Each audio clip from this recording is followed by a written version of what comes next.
All right. So, yeah, I would love to jump back into where we left off last time we were talking because, as you know, with the Tantric Entrepreneur Experiment, it's really for me about how to get into alignment with my creative impulses or my urge. And ever since Rachel kind of introduced like the concept of following urge to me, I've been really trying to tune into what is my urge. And what I realized, what I've known for a long time, but what I realized big time is that my relationship with my body specifically hugely impacts how well I can access my urge. And then you and I have been working together for a while, and so much of what you do fascinates me in the sense that you're an empath, a really strong empath, but also a massage therapist and a personal trainer. And the relationship that you have with the body, it feels like you are, from what you've talked about with what your clients say with your massage therapy and stuff, like you have a very intuitive way of knowing the body and knowing how to move with it and work with it. And that's tantra to me, and there's all different levels of tantra. There's like the actual being in a partnership, like sexual relationship tantra, but then there's tantra with every other aspect of our life. And our bodies, to me, like the most intimate sexual access we have to life is through our bodies, like the way we experience life through our bodies. And so where we left off last time in our conversation, we were just talking about how you were sharing big time about how when you first started like in the Marines and just your experience with working with your body, you used to approach it in the very masculine way, in the very like goal oriented way, pushing yourself to your limits.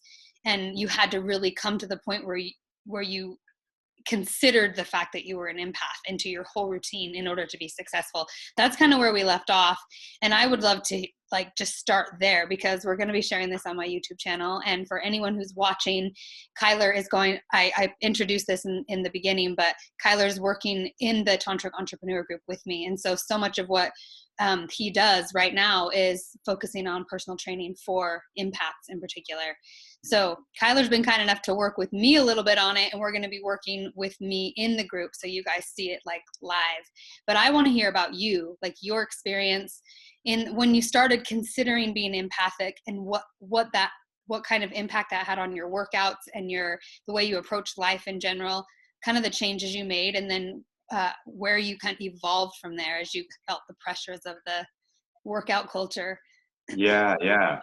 So it's really just been in the last 4 years of working with you that I really began to understand what it meant to be an empath and also how much of an empath I was. I thought, oh, maybe I'm an empath. Oh, that's interesting. Yeah. And then I have since begun to learn how intensely that has impacted my whole life. And so looking back, it made more sense of the health struggles that I had growing up in my very strict, religious, angry, controlling home. And I knew I had fatigue growing up, but I didn't know what it was specifically. I just knew I was really struggling. My dad thought I was lazy, so I did my very best to hide the fatigue I was experiencing. So, but I would also try to get fit. I thought like my problem was I wasn't fit. And so I would try to work out and I could only last a few weeks at the most because working out, especially the way I did it, which is a typical workout program, I got weaker and smaller. So I was already skin and bone, no energy. And then I would try to work out and I'd push myself really hard. And then I would just like get weaker and get smaller. And it was super scary, super discouraging. And so then that was like, I think one of the unconscious reasons that I went into or chose the Marines to kind of get away from my very controlling situation was because I needed some other authority bigger than my dad to pledge allegiance to. And so so I wasn't strong enough to take my own power back. It was just like, okay, I'm going to be allegiant to this other group.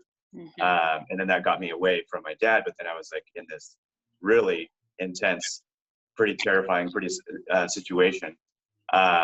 And so then it was after that that I really started slowing down. I had some of this intuitive insight of like really listening to my body, only working one muscle group a day, keeping the rest of my body in a state of meditation, kind of really peaceful, calm, so I could conserve my energy.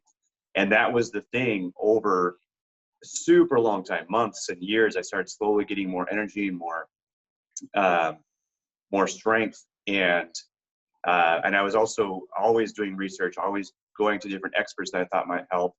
And so then, like we were talking about, as soon as I kind of got into the fitness world, and I was able to start working at a YMCA after a few years of, I think 4 years of consistently working out, and I was getting a little bit stronger. I looked a lot healthier. People would not have known that I had major health issues growing up at that point, even though I wasn't as strong as I am now. But yeah, so then I felt like, okay, I'm getting this training, becoming a certified personal trainer, and I have this position at this fitness facility. So then I automatically, just like empaths typically do, and you talk about the mimic program, where we just kind of we fall in line where we're expected to be. Like I can read other people, and I know what they're expecting of me, and I become that. I became that for my dad. I became that in the Marines. I like did all the things I was expected to do, and I was really good at becoming that, to the point where I didn't know who I was. And I think a lot of us empaths experience that. But so then as a trainer, like people expect me, I felt they expected me to like never say die, always push to the limit, like always be up for another workout, always be able to work overtime or just whatever, like do all these things. And I was absolutely killing myself. And so like I was experiencing a lot more energy and a lot more strength, but I wasn't able to enjoy it because I was having the same completely exhausted experience that I'd always had. And so I was still stuck there. And so then as I began to, I was working with you and learning more about what it took to really take care of myself. And I began to realize I need to look at my entire week, and my energy expenditures, like how long am I going to be giving massages on a certain day, and am I going to have any energy left after all that empathic that just naturally happens, to play a sport or do a really good workout or whatever. And so I've been learning how to adjust all of that personally, but I've still, like up until very recently, had a hard time setting those boundaries when it came to other people's expectations. Because if other people said, "Hey, Kylar, we'd love for you to come play pickleball with us, or play soccer, or do a workout, or teach a class, or do something else," um, for a while I was struggling with being able to set those boundaries because I knew that I like didn't have the energetic budget for it. But I kind of anticipate that they would push back and say, "Oh no, like what you're not strong enough to do that, or what, like you're getting too old, or you got to go to bed, grandma, or whatever, like all this stuff." And like as I take my power back and I like own um, my energy and my strength, and I just kind of like take my sovereignty back. People don't um, push back Yeah. Yeah. like I have experienced all my life, and that the way I expect them to. Mm-hmm. And so it's been really good, but also with my own emphasis in personal training, because I was like pushing myself and trying to fit that image, I kept attracting clients that really wanted to have these crazy workouts and these really involved uh, routines of training and everything. And that's not what I love. Yeah. And it took me a long time to admit that and to own that. And I love working with empaths because empaths are people who feel lazy, who feel like they're always like not doing enough, and they're doing more than anyone else. And the struggle, because of like the energy that it takes just to feel everything all the time, and it's not their fault. It's design. It's our design, and it's a good thing. But we have to be aware of it. We have to like manage it well. And so, so my passion now that I'm owning that is helping empaths and people who have experienced trauma, and usually empaths have, um, really learn how to manage their energy so that they can still get stronger, even while most of the time feeling pretty nearly exhausted. Yeah. And I think that is such a tricky balance, but it's what I've been living the last 18 years in my own personal health and fitness journey. So, so yes, that's I'm finally at the point where I'm owning that and admitting that as my passion. Mm.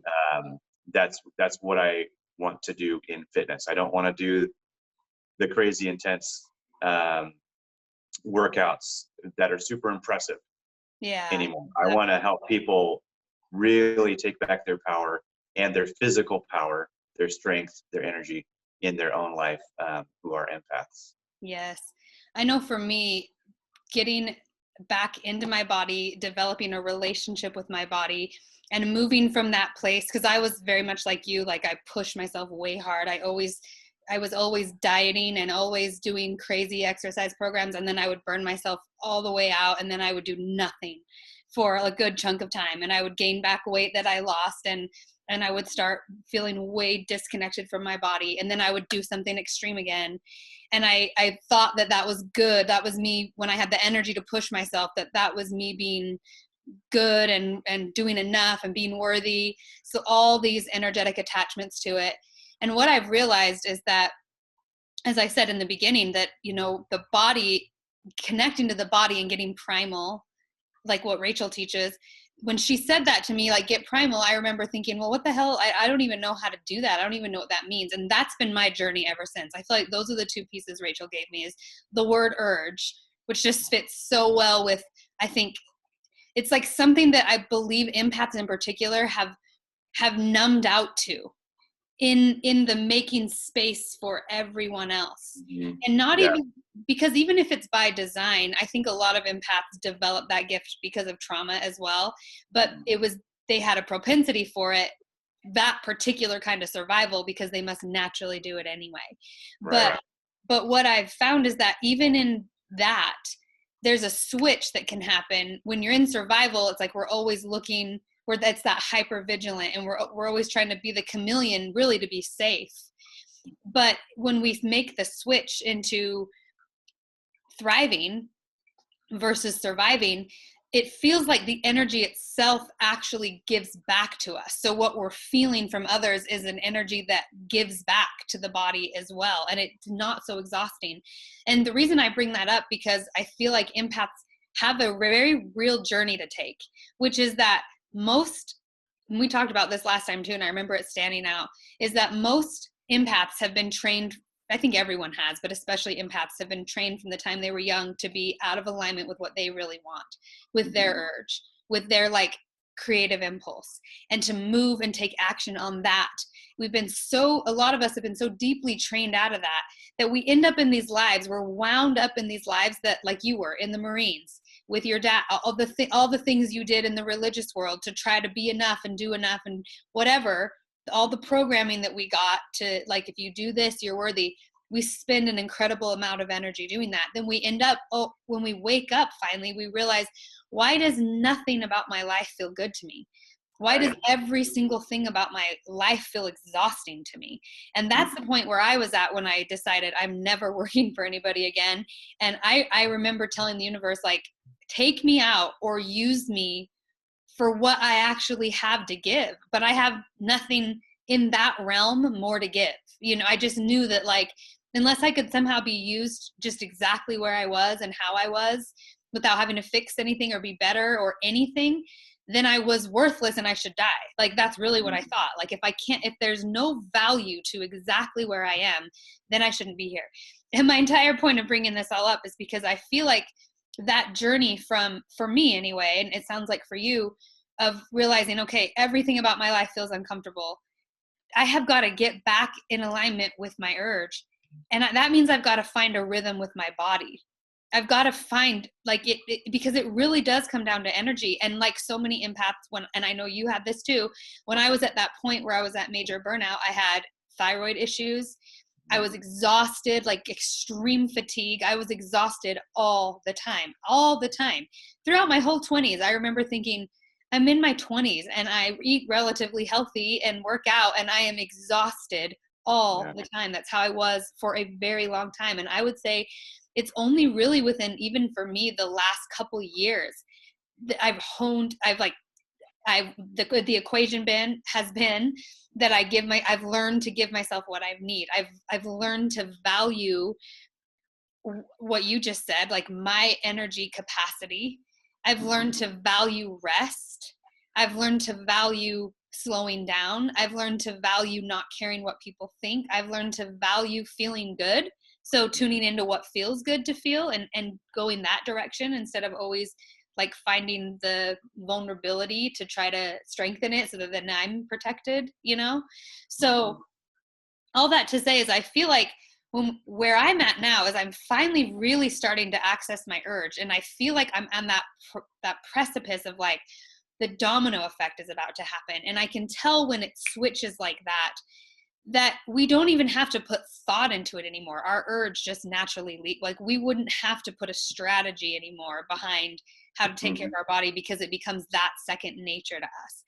But in that journey of getting there, having someone that gets it, that gets the fatigue, that gets the energy expenditure, like someone who's not empathic literally cannot understand what we mean when we say we're tired all the time, especially people who get energy from being around people. Yeah.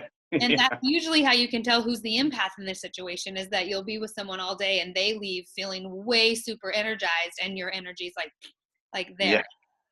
And that comes from a lack belief. Like we believe we're not in our urge. We believe we have to just adjust and make room for them and give them space. And for some reason we're literally sacrificing moment by moment. And it feels like they're taking our energy, but really it's our belief that we're not allowed to feel good that's draining our energy.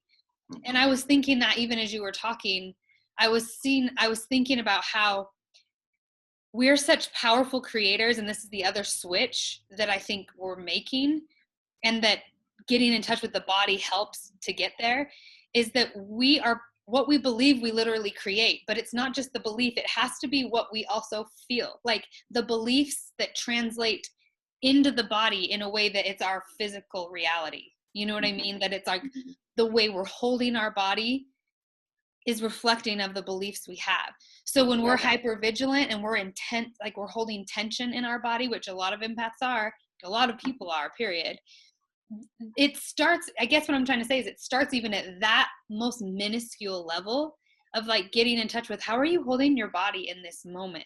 How are you breathing in this moment? How do you feel in this moment? Can you just like relax, calm down? Like that's receiving. That is even exercise. Like, because to me, I've realized exercise is really just giving to the body in some way, even if it's breaking it down. It's like you said it last time we talked, that builds strength in the resting time, not in the time that you're breaking it down.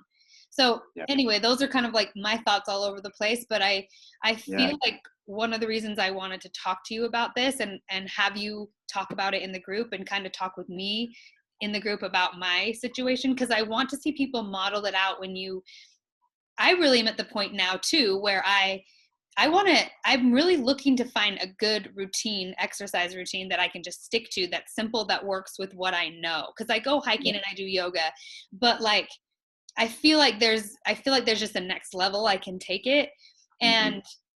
And this is directly connected to my success in business, because it's like just that, like I said, I feel like I'm at that polarization switch where it's like, I have enough data about what I need and about how my energy works now. I've been taking data for a long time. And so working with someone that can help like put it in Let's work with where you are and put it in a routine that really works for you and with you and that you would really love. Like that's what we talked about last Mhm. time. And Yeah. that's what I feel like empaths need desperately, like especially in their business, is a routine with their body that really works, because our body is literally the business. Mhm. Everything comes from our body and how we feel. And if that doesn't feel well, if I don't have energy, it doesn't matter how well I've scheduled out my like content creation and my sessions and everything. If I'm not doing well, I cannot do any of it. And so I have to stay, and I think this is where a lot of entrepreneurs are. It's like we're not ever not working in a sense, because Mhm. your business becomes your lifestyle, so to speak. And like Yeah. making money, I'm realizing, is directly correlated to how alive I feel, how magnetic I feel, how in tune I am, how well I'm taking care of myself. And I guess I think a lot of people don't realize that the body, a lot of empaths don't realize that their relationship with their body is like one of the number one aspects to be successful in business. At least that's what I think. Yeah, totally. Yeah, and I feel like the way that you have inspired a vision of um, that that we are able to get paid for who we are, Mm-hmm. like that was always like I didn't ever think about that until I was working with you, and because I always felt like I had like this massive handicap that kept me from functioning well enough to get paid well, Mm-hmm. because I was so in tune and like um, the the mood and like just reading each person in the room could throw off my thoughts. I'd have to have notes and like all this stuff. It felt like I wasn't functioning, but I wasn't functioning because I was trying to do things that weren't my skill, Yes, and exactly. I was doing other things rather than the things that I was made to do. Mm-hmm. And so, yeah, totally. The idea that we can get paid for who we are means that like who we are is the value, or who we are is the gold, like you're talking about in the group. And um, and so that just really means like learning how to prioritize our body and our relationship to our body, and actually, you know, start living in it, Yeah. because that was something that I was not doing for most of my life. Because I was like, I hated how skinny I was. I hated how weak I was. I hated that it couldn't perform the way I needed to in order to get my dad's approval. And I hated that it like had a hard time in the Marines. And like I kept failing at all these things. I just kept, despising my body and feeling like a failure. And it was just because I wasn't living in alignment with who I am Yeah. and who I was created to be, and I wasn't loving me. Mm-hmm. And even recently, because I was able to gain a lot of strength and a lot of lean tissue through that very intuitive process. Um, but then, because I like you, I had hypothyroid and hypoadrenia, and I am saying that in the past tense. Yeah. And I was told by multiple people, including naturopaths, that I would have hypothyroid for the rest of my life, and I had to be on medication for the rest of my life. And so I can talk more about that if someone's interested. But yeah, so then some of like what I noticed was that as I was experiencing more energy and strength, I was still like pushing myself, like I said. Um, but then I had a hard time leaning out. Like I'd always been over lean. And then as I gained more strength, I gained belly fat as well. And I was trying everything. And then I started to realize that it was the hypervigilance patterns, Mm. where like I thought things were really good. Like I wasn't really experiencing stress because it wasn't the level of stress I was used to. Yeah. But I was still carrying on those patterns and still like critiquing my body and just having this like anxious attitude about everything in my life, including myself. And so I knew that cortisol, the stress hormone, was being elevated just all day, every day, because of the patterns I was used to. And so I knew that I wasn't going to start leaning out the way I should have been if I had been a normal person. Um, and like I would have gotten strong really fast if I was normal because I was like working at it really diligently. And I would have leaned out like with how strict I've been for years and years and years with my diet, listening to my body, what it needs, exercising, all the things that were the right things, but it still wasn't working. Um, and uh, and so it's really been my focus to change some of those patterns and really love myself regardless, and to love my body regardless, and to not be frustrated when I reach fatigue and max out. I have to take care of myself. I have to prioritize myself. It's like if you've got a prize horse that's a race horse, and you can make I don't know how much they make, hundreds of thousands of dollars, $1 million. I don't know, but like you're gonna do everything that you can to make sure that horse has the best food, the Yep. best exercise routine, the best trainer, the best rest, the best massage therapist, Yeah. all of the things that go into that racehorse to make it a $1 million racehorse. You're going to take care of because it's worth it. Yeah. And we have to realize that we are worth it, that we are the racehorse. We are the prize. And so prioritizing our body and nutrition and rest and downtime and quiet time and baths and massages, like all the things that are helpful, and you intuitively know which ones you're drawn to. Yep. Like that, those have to be priority. Hmm. How would you say, there's two things I want to ask you about because the hypervigilant thing keeps coming up.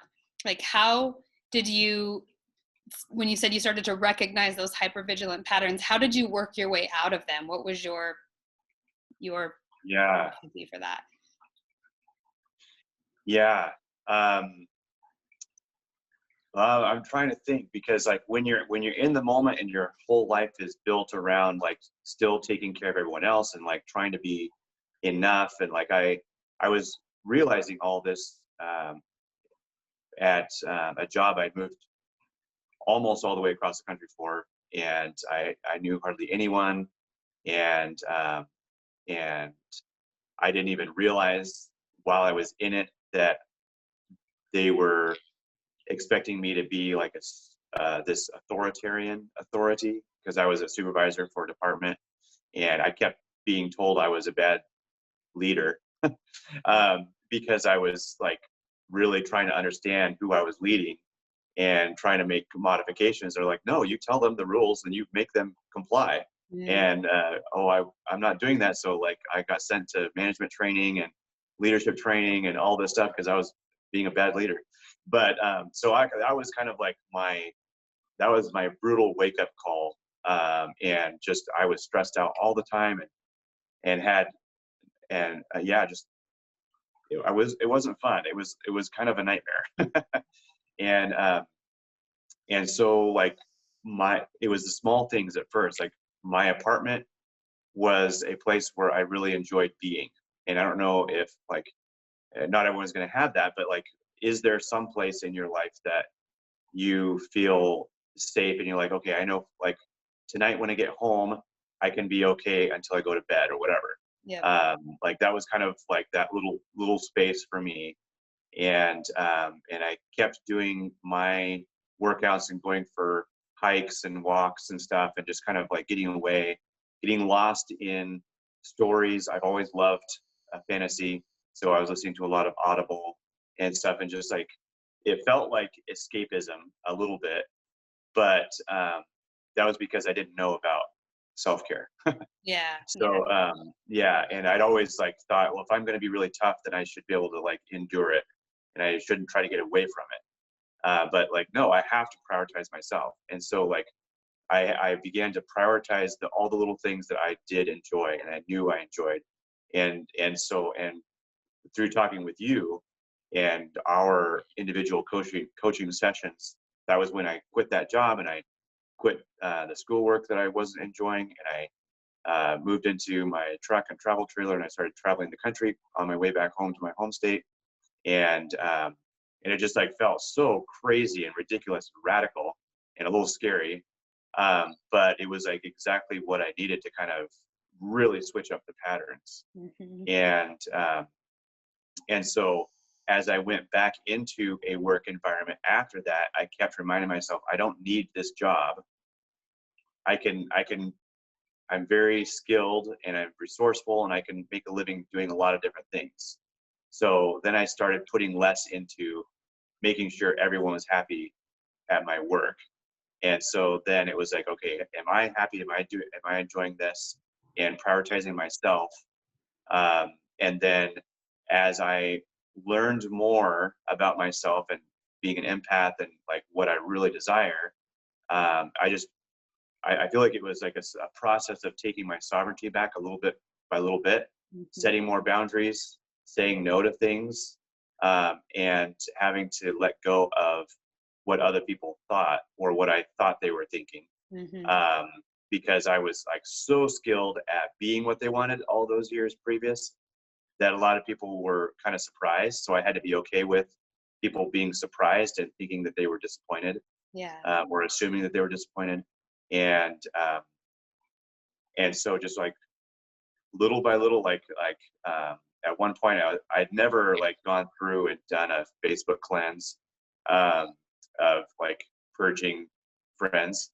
But then I just hit a point where it's like, you know what, I'm not posting as much because I know like a whole bunch of these people won't get who I am now. Yeah. And so then I just went through and I dropped like 1,000 people and changed my Facebook, my profile picture and my cover picture and my name, so that if they saw me in the suggested friends again, they would think that I started a new account. I was just like, trying to take care of them a little bit.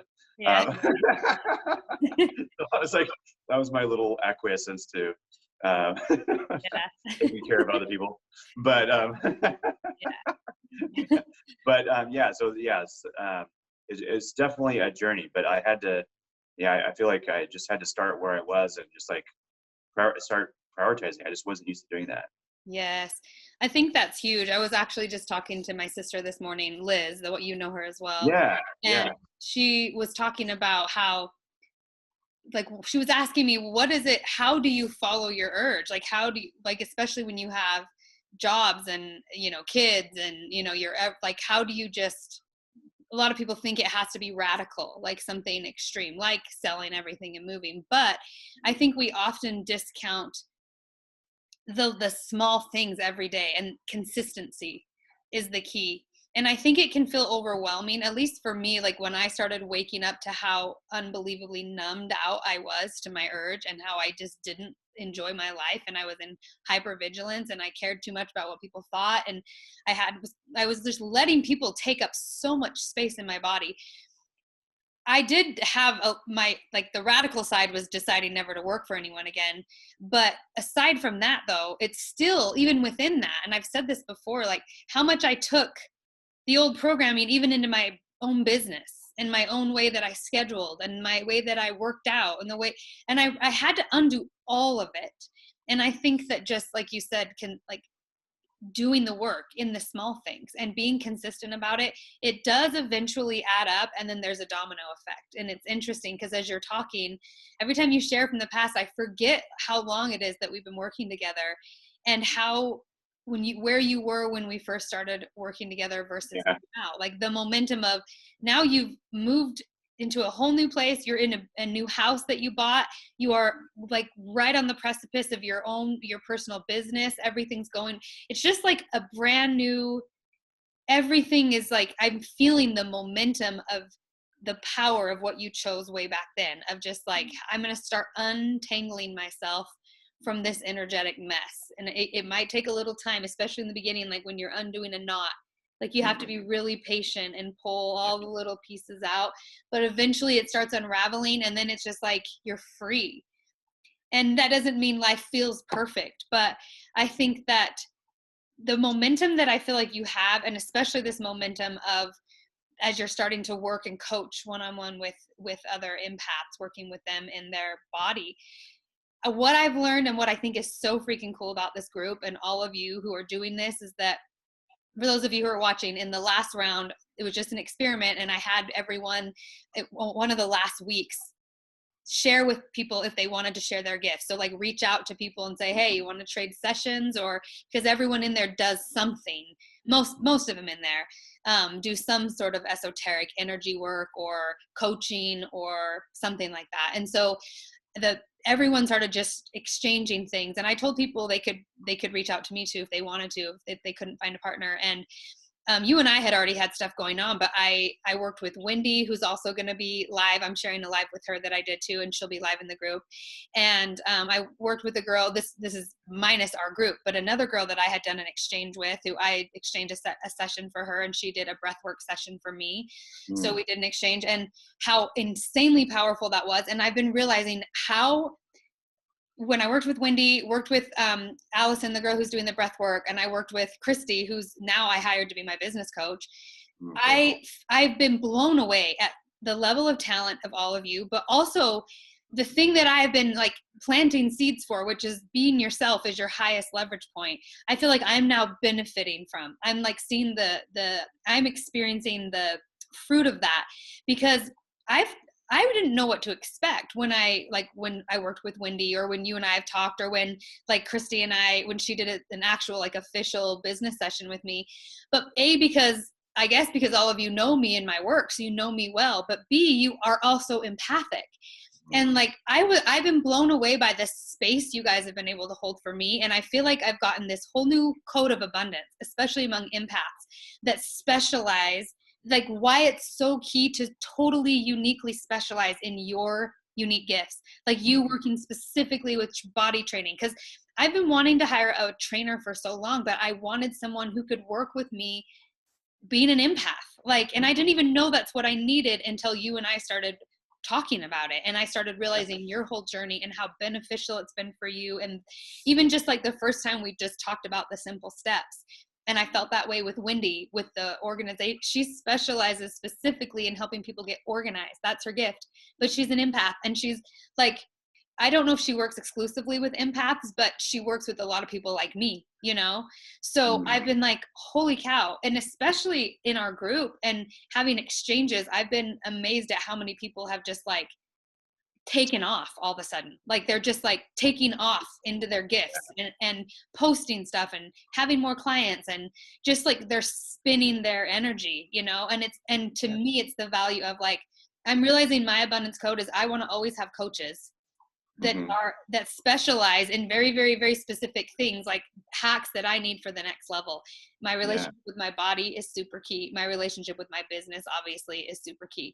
And so I don't know, I just feel so excited about what you guys all are offering, and to like to let people know, like, hey, there are some incredibly talented people that can actually work with where you are. But what I realize is people like me and people like you, when it comes to our own business, it's amazing how we won't justify that kind of self-care, that kind of investment, because it's an investment. Investment in yourself, you know, for sure. Especially when you invest in a coach, for example, you're going to probably pay minimum of, you know, $3,000 to $5,000 if you're working with them for any long period of time. So to prioritize that and to realize the exchange on it is so massive, especially when you don't fit in the lack matrix world. Like you don't fit in the hustle game. Some people are just good at the hustle. They're really good at it. But man, this has been so life-changing for me to even watch you guys like get super specialized and then offer it, and then see the fruit of what you guys have offered for each other. And I've asked people recently, I've been asking people in the group, since the new round is going to be starting soon, I've been asking, what did you get out of it the most? Like people that I've just been having one-on-one conversations with. And almost unanimously, people have said the connection, like the network with other empaths. And the kind of me, I guess the space that I'm holding is being vulnerable enough to show, look, this is what the process looks like. This is what the process looks like of getting vulnerable, of getting tantric, of getting, of collaborating, of networking, of all of it. And even letting myself be the guinea pig as you guys like work on me and work on each other. Like, I don't know. It's just been such a cool experiment. Yeah, It's for sure. shaping into something pretty cool, I think. Yeah. Yeah, I think that was like a really surprising piece of it. Like when we started exchanging with each other, Hmm. I know that was like a life changing element, and Yeah. obviously, you know, the last 3.5 years before that, I felt like I was getting ready for that moment Yeah, exactly. with you because you were like training us and like helping us understand like who we were and our value as empaths. But and I feel like it's partly just like kind of our default. Like empaths are so um, sensory. Like there's so much data coming that we're discerning Hmm. all the time that it's we have to like shut everything out to get into our own inner world. Yep. And so from that perspective, if we're all isolated and we're all living that experience, it feels like I know for me, like I didn't think anyone would want what I had to give Yeah.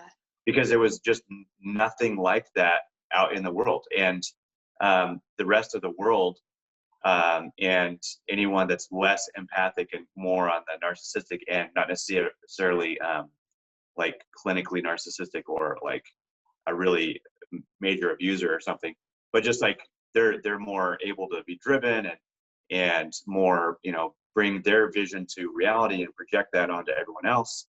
um, the rest of the world is so loud for empaths that it's like hard to know that you have any value there and any way of fitting in. And so the space that you've created with this community of empaths has, I think, helped all of us realize how powerful and needed we are.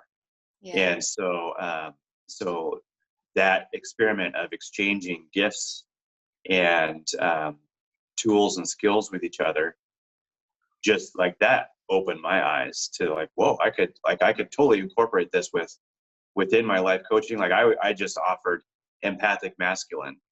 Yeah. Who needs someone who needs to have an empathic masculine listen to them for a little bit over something. I love it. Um, I love it. yeah, and I was like, I like this is what I enjoy most about like life coaching and massage therapy and even personal training is just like I get to be there for someone who doesn't normally have people there for them. Yeah. And so that's what I want. It's like, hey, I want to do this all the time. Like this is what I want to do now. Yeah. And I probably never would have connected with that without your group and bringing those people together, and then without that experiment. So yeah, Yeah. super powerful. Yeah. Yeah. I think it's cool. I'm hoping that's kind of the spin we create in there, that like that as I open the group in different rounds, that it just like spins people into a network, a whole community, a whole, you know what I mean? Because I feel like Yeah. that's what I needed, and much of what I offer, I'm always thinking of like, what did I need when I first started? And these are Yeah. the things that no one really taught. I mean, people talk, there was definitely the talk of like mindset coaching, you know, like be positive and get in a good mindset and all that, but like not the deeper levels of like having a business is super intimate. It's like having a relationship with someone, and Mhm. the mindset of coming from like the hustle world and the goal oriented world and the world where everything feels so intense and hyper vigilant, Mhm. and knowing that I didn't want that, knowing fundamentally that's what I didn't want. And so I feel like I've been just kind of feeling around, and I've had to learn what to prioritize and what to make matter. And it wasn't until I allowed myself to value it in me that people started seeing me and saying, I value this too. And I Mhm. created a career out of that, you know? Yeah. And it's just kind of, it's amazing. And this tantric entrepreneur experiment is like the last couple rounds. And I feel like this round, because I've been talking to you guys all that are going to be in it with me. And like, we're kind of starting to spin the energy. And I feel like, whoa, this is cool. It's becoming its own thing, you know? Yeah. And I'm Yeah. excited to see this round, particularly for me, because I feel like when I started out for the lives, for me, it was that whole like having the live itself be tantric. Like I want to have a psychic, empathic, multidimensional conversation with everyone who's live. And Yeah. what would that be like if we were all aware that was happening? And I remember just like the first few Mhm. lives being like truly feeling like I was having a crazy, like powerfully multidimensional experience with you Mhm. guys. And that, Yeah. and people, I remember one of the people who were watching it live messaged me later, and she was like, I felt like I needed a cigarette after that and like a nap, like just like, what was that, But I think it's like, that's the experimental part, is like, what happens when empaths use their gifts to like co-create rather than like hypervigilance, like just Hmm. self-protection, which always kind of keeps us slightly away from true communion.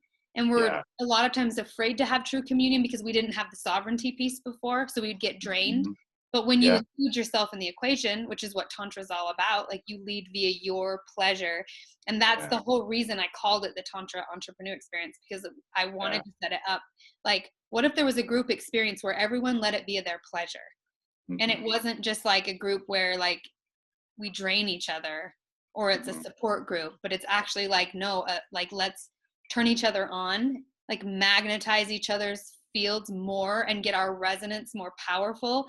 And by Hmm. each of us individually caring about and valuing what we uniquely care about and value, how we can actually catapult each other, because what you uniquely care about and value and that you've taken the time to cultivate because of your life experience, that's where your gold is.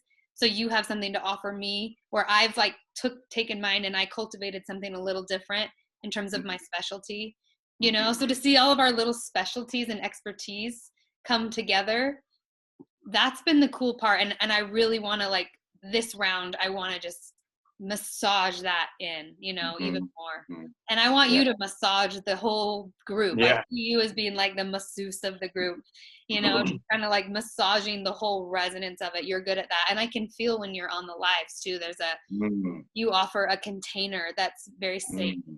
So I feel like it allows me to kind of, it's interesting how I notice how the lives feel different based on who's on. So That's what amazing. they pull out of me is different, So this time I've been really aware of like, yeah, I want a lot of people to sign up because it's awesome to make money. And I'm reinvesting big time right now back into my business. But Right. aside from that, I've been thinking I also just want it to feel good. You know what I Yeah. mean? Really, really, really good. So it's not about the quantity of people as much as it's about the quality. Because if it feels really good Yeah. and everyone gets something really amazing out of it, then it's like a huge, major, like, Yeah. investment in life itself and in humanity and in our gifts and in empaths as a whole. And it just feels exciting. Yeah. Yeah. Totally. Yeah. So Yeah. I'm curious, like, are you starting to take one-on-one clients then for So training? yeah, yeah. So I am doing that, but I know that just the way that I want to structure life and the way I want to reach people, Hmm. I'm my main focus is going to be this new group that I plan on starting on 2/22. So Monday, February 22nd, um, and uh, and what I feel like is different about empathic and trauma surviving fitness clients versus general population and typical fitness approach is that it's like if you are going to, as a client, going to learn how to listen to your body and adjust and do the things that are different for you, then you might not be able to follow a specific 6 or 8 or 12-week program and Right. just do the thing that's assigned to you every day. Hmm. Because maybe like your energy is going to be totally off that day. It's not going to match. Yeah. And so my goal is to work with people in a way that I'm mentoring them in listening to their body and adjusting and giving them the general guidelines and the grid. Like these are the ways that you make your body stronger, but factor that into your day and figure out how to do it in a way that works best for you. And so what I'm thinking is more of a monthly membership where they just are a part of the group for a lower price than they would typically pay a big chunk of money for this program or whatever. Right. It would be like, and I'm still working on what that is exactly, but there would be resources in there, and then I'll go live every week, and then people can post in the group, and I can respond, and other people can kind of give their experiences to. So it'll be kind of a collaborative community with guidance from me. And so, yeah, I was just thinking about the name for it, because there's a struggle too between like doing something that would make sense, like uh, fitness for empaths experiment or something like Yeah, that, that yeah. would be more straightforward. Hmm. And then I kind of want to go a little crazy and call it the Secret Society of Sovereign Sorcerers. Yeah, And hell yeah.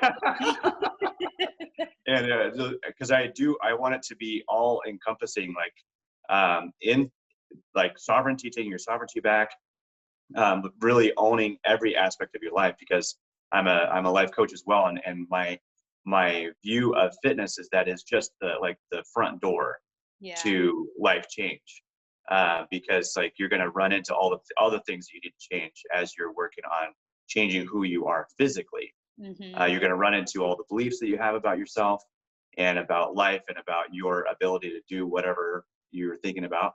And so then you really have to start changing everything in your life and your relationship to everything in your life, in order to truly, even just physically, be who you think you need to be. Yeah. Everything has to heal and grow and adjust and expand. So yeah, so that's what I'm planning on at this point. I love it. And there's something about the community aspect that can be had online that I think is big time lacking right now. Well, Mhm, it's maybe not lacking, it's there. It's just not the thing that's being emphasized. mhm, And because being online is such a huge way that we connect, especially with all that's going on in the world, like people not being able to be as social as they have been able to in the past. I think mhm, that is an amazing, like online spaces are amazing to create, that it's a group setting and that access to your value, it's huge. mhm, That kind of value is huge. So mhm. I'm excited. I'm excited about it. Thank you. Hopefully Thank you. people who are watching too know, like we'll keep everyone on my who follows me updated on what you're doing. And I think Awesome. if you want to keep having conversations once in a while, popping in on my channel, it'll be fun. Awesome. Yeah, for sure. Sweet. Well, cool. Well, I'm really glad we had this conversation. I'm excited for where we're going to go in the group. Like I'm kind of, we'll see how it ends up working out, but I'm kind of thinking that like to use me as a guinea pig in it and kind of have you Yeah, like work with me.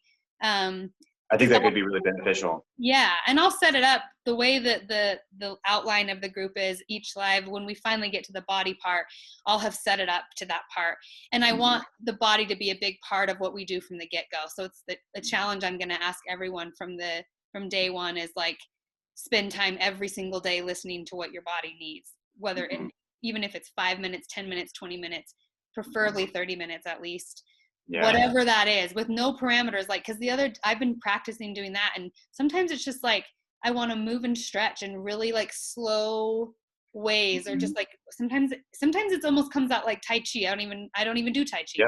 but Yeah. sometimes that's what my body wants to do. And I found if I just prioritize and listen to my body, that in and of itself is building a trust with myself and like a better way to communicate with my, like I'm hearing the signals of my body. It's better Mhm, rather than just following a routine, because I love yoga and I go to a yoga studio, but sometimes it's like my body's just telling me to do the weirdest shit that I don't mhm, even movements that I've never seen anyone do. And so I'm just doing it.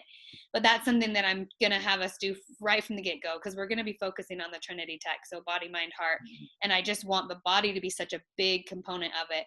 But I would love for when we go live to just dive deeper into my experience of it, so people can see it modeled, you know what I mean? And I think a lot of people will relate to my experience because a lot of empaths have had the same sort of struggles with their bodies like you. So yeah. yeah, Yeah. Yeah. Awesome. That yeah, sounds great. excited about it. Cool. Yeah, me too. Well, thank you for your time. Thank you for jumping on late with me.